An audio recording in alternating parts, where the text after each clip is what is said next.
ಹೆಂಗೆ ಓಡ್ಸಂಗೆ ಗೊತ್ತಾ ಅವನು.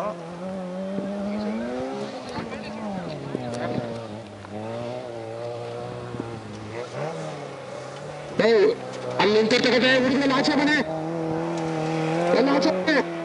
ಆ ಕಾರ್ ಪಕ್ಕದಲ್ಲಿ ಯಾರು ನಿಂತಿದ್ದೀರಾ ದಯವಿಟ್ಟು ಎಲ್ಲರೂ ಹೊರಗಡೆ ಬನ್ನಿ. ಆಟೋ ಪಕ್ಕ ನಿಂತಿರೋಲ್ಲ ದಯವಿಟ್ಟು ಹೊರಗಡೆ ಬನ್ನಿ, ಎಲ್ಲ ಹೊರಗಡೆ ಹೋಗಿ.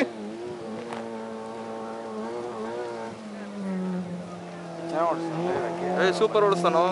ಇವೆಂಟ್ ರೇಟ್ ಹೆಂಗೆ ಎತ್ಕೊತಾವ ನೋಡ, ಬಿಡ್ತಾನೆ ಇಲ್ಲ. ಕಾರ್ನರ್ ಹೆಂಗೆ ತಗೊಂತ. ದಯವಿಟ್ಟು ಇಲ್ಲಿ ಜಂಪ್ ಕೊಡ್ತಾನ ನೋಡಿ, ಈಗ ಸಾಕಾಗಿ ಜಂಪ್ ಕೊಡ್ತಾನೆ. ಬರಬೇಕು ಸ್ಪರ್ಧಾರ್ಥಿಗಳನ್ನು ಹೊರತುಪಡಿಸಿ ದಯವಿಟ್ಟು ಜಂಪ್ ಮಜಾ 100% ನೋಡಿ ನೋಡಿ.